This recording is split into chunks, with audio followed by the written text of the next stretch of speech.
पूरी Israeli lobby जो है वो पैरों पे गिरी हुई है कि इमरान खान और उसकी फैमिली को रिलीफ दिया जाए। इस तमाम रिलीफों को पीछे जो मास्टरमाइंड है वो उसकी एक्स बेगम है। इमरान खान की पीटीआई को 2018 की इलेक्शन में भारत और इसराइल से फॉरेन फंडिंग हुई। इसराइली जरीदों ने इसके हक में आर्टिकल लिखे कि ये हमारे हक की लॉबी, तो वो खुद भी मान रहा है। एक बात तो वाज़ेह है जनाब कि इमरान खान के लिए इसराइली लॉबी संजीदगी के साथ काम कर रही है और वो जो इसराइली लॉबी जिसमें गोल्ड स्मिथ फैमिली का एक बहुत ही अहम किरदार है, वो ना सिर्फ पूरी दुनिया में खुसूसी तौर पर इस वक्त अमेरिका में भी गोल्ड स्मिथ लॉबी जो है वो सरगर्म अमल है। और अभी भी रिसेंटली जो एक सिग्नेचर्स कुछ उनके पार्लियामेंटेरियंस ने की हैं, कोई रेजोल्यूशन लेके आना चाह रहे हैं इमरान खान के हक में, तो ये वही इमरान खान साहब थे जो कहते थे कि जी हम कोई ग़ुलाम नहीं हैं, हमें गैर मुल्की मुदाखलत नामंजूर, और एक साजिश के तहत बकौल उनको हटाया गया। तो वो जो साजिश जिसका वो जिक्र कर रहे थे और जिस ममालिक का जिक्र कर रहे थे, आज उसी ममालिक में के पैरों पे गिरी हुई है पीटीआई की लीडरशिप। उन्हीं ममालिक के पैरों पे गिरे हुए हैं उनके लॉबियस्ट, और वो पूरी इसराइली लॉबी जो है वो पैरों पे गिरी हुई है कि इमरान खान और उसकी फैमिली को रिलीफ दिया जाए।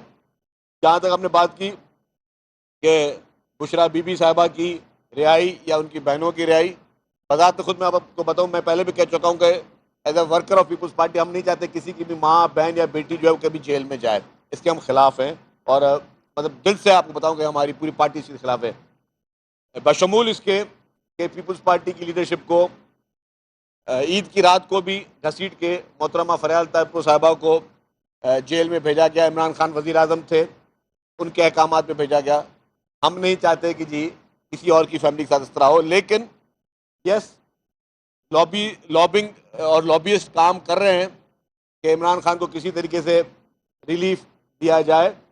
मुख्तलिफ तरीके होते हैं उनके काम करने के, खुल के भी सामने नहीं आते वो लोग, और कोशिश ज़रूर होगी कि इमरान खान की अब जो है जेल पे मुलाकात पे पाबंदी भी ख़त्म हो गई है खैर से। ये सारे ताने बाने जो हैं वो ये मिलने लग रहे हैं कि जी इमरान खान को कोई ना कोई रिलीफ दिया जा रहा है। लेकिन मैं आपको बता दूं कि इन सारी चीज़ों के पीछे मास्टरमाइंड हैं, इस तमाम रिलीफों के पीछे जो मास्टरमाइंड है वो उसकी एक्स बेगम है, वो उसका एक्स साला जैक गोल्डस्मिथ है, जो पूरी दुनिया में ये कोशिश कर रहे हैं, ये पैगाम देने की कोशिश कर रहे हैं, उसके लिए लॉबिंग कर रहे हैं कि कोई बहुत बड़ा कोई नेशनल हीरो था, इसका कोई जुल्म हुआ है। कतन ऐसा नहीं है। और अफसोस की बात है कि आज वही इसराइल फ़लस्तीन पे हमला कर रहा है, आज वही इसराइल लिबिया पे हमला कर रहा है, आज वही इसराइल ईरान पे हमले कर रहा है, और वही इसराइल जो है वो इमरान खान को डॉक्टर इसरार अहमद का वो किताब और वो खिताब जिसमें कि इमरान खान एक इम्पोज किया गया है हमारे पास इसराइली लॉबियों की जानिब से, वो बातें आज सही साबित हो रही हैं। अच्छा सर, ये बताइएगा कि 26 यानी तरमीम के बाद वो बिलावल भुट्टो साहब की जो हमने स्ट्रगल की 26 यानी तरमीम में वो देखी है, लेकिन अब जो आईनी माहिरीन है वो ये समझते हैं कि उसमें जो चंद खामियां हैं वो 27वीं यानी तरमीम में ही जाकर पॉसिबल है, और अब ये बातगश भी है कि उसकी तरफ की हुकूमत जा सकती है।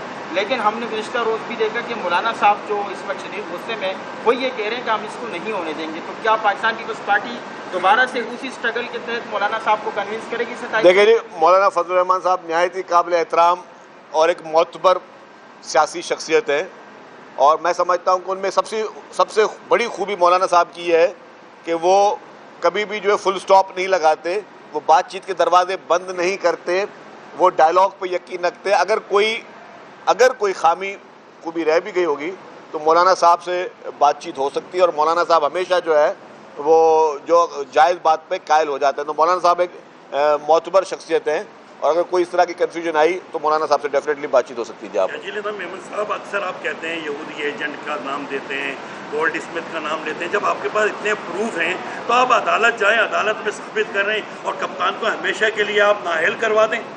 आज का सबसे कीमती और अहम सवाल आपने किया मेरे भाई।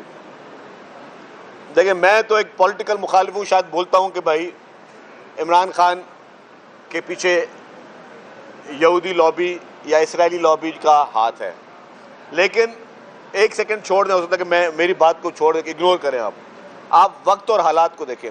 आज से 25 साल पहले अगर डॉक्टर इसरार अहमद, जो कि गैर सियासी शख्सियत हैं, वो कहते हैं कि जी इसराइली जो है वो लॉबी इसको लॉन्च करने जा रही है, तो देख लें। फिर हकीम सईद मरहूम, जो कि गैर सियासी शख्सियत है, वो आज से 20-25 साल पहले अपने किताब में इमरान खान के लिए क्या लिख रहे हैं। फिर मौलाना अब्दुल सत्तार ईदी साहब, जिन्होंने कहा कि जी मोहतरमा बेनज़ीर भुट्टो शहीद की हुकूमत गिराने के लिए इमरान खान और जनरल हमीद गुल उनके पास आए। फिर इन सारी चीज़ों को भी छोड़ दें। अभी जो फॉरेन फंडिंग केस था, foreign funding case open and shut case है, उसमें कोई चीज़ छुपी नहीं है। उसमें इलेक्शन कमीशन ऑफ पाकिस्तान, जो कि पाकिस्तान का एक आईनी इदारा है, वो अपनी जजमेंट में, रिमार्क्स में नहीं बोल रहा हूँ, जजमेंट में लिखता है कि इमरान खान की पीटीआई को 2018 की इलेक्शन में भारत और इसराइल से फॉरेन फंडिंग हुई, और वो स्टेटमेंट नहीं देता, वो उसमें अकाउंट नंबर मेंशन करता है कि ये अकाउंट की डिटेल है, ये भेजने वाले का नाम है जो कि इसराइली है। एक इसराइली पाकिस्तान में सियासत करने के लिए इमरान खान को पैसे दे रहा है, पैसे भेज रहा है, उसके अगराज व मकासद क्या हो सकते हैं। फिर उसके बाद मरहूम अरशद शरीफ, शहीद अरशद शरीफ हमारे सहाफ़ी, वो टीवी पे प्रोग्राम करते हैं। वो उस टीवी प्रोग्राम में कहते हैं कि इसराइल के फलाने शख्स ने इमरान खान के फलाने अकाउंट में पैसे डाले। अच्छा, वो अकाउंट्स जिसको इन्होंने डिस्क्लोज नहीं किए, तो अगर इलेक्शन कमीशन ऑफ पाकिस्तान का फैसला आ जाए, फिर मैंने कहा कि इसराइल जो कि ईरान में बर्बरियत कर रहा है, जो कि फ़लस्तीन में बर्बरियत कर रहा है, लिबियान में कर रहा है, हर जगहों पे कर रहा है, जो कि ह्यूमन राइट्स की वायलेशन, क्या वो नस्ल कुशी कर रहा है, इंसानों की ज़ात को ख़त्म कर रहा है, इंसानों के वजूद को ख़त्म कर रहा है, इंसानियत के खिलाफ एक बर्बरियत कर रहा है, उसको कहीं पे ह्यूमन राइट्स की वायलेशन नज़र नहीं आती। और वो इमरान खान के जब गिरफ्तार होता है, उस पर एक इंटरनेशनल कॉन्फ्रेंस में इसराइल का नुमाइंदा वो कहता है कि पाकिस्तान में ह्यूमन राइट्स की वायलेशन होती है। अगर इस इमरान खान की गिरफ्तारी पे इसराइल की चीखें निकल रही हैं, तो इसका मकसद क्या है कि ये उनका पौधा है, ये उनका बेबी है, ये उनकी प्रोडक्ट है, ये उनका पैदा किया हुआ फितना है पाकिस्तान में, क्योंकि उनको पता है कि पाकिस्तान को, अल्हम्दुलिल्लाह, पाकिस्तान को शहीद जुल्फ़िकार अली भुट्टो ने एटमी ताकत बनाया हुआ है। पाकिस्तान से वैसे नहीं लड़ा जा सकता। पाकिस्तान से लड़ने के लिए यहाँ पे फितना होना चाहिए, यहाँ पे फसाद होना चाहिए, यहाँ पे अंदरूनी तौर पे कोई ऐसा पौधा उगाया जाए जो मुल्क को अंदरूनी तौर पे खोखला करे। उसके लिए इमरान खान को लॉन्च किया गया। तो इसराइल का जो पाकिस्तान के खिलाफ एटमी हथियार है, वो है इमरान खान न्याजी, जो कि उन्होंने लॉन्च किया हुआ है, और वो इस वक्त गिरफ्त में है। तो इस वक्त उसको रिलीफ मिलना, मैं समझता हूँ कि इनडायरेक्टली शायद हम जो है उस मकासद को कंप्लीट करने में या पूरा करने में उसकी कहीं से मदद कर रहे हो।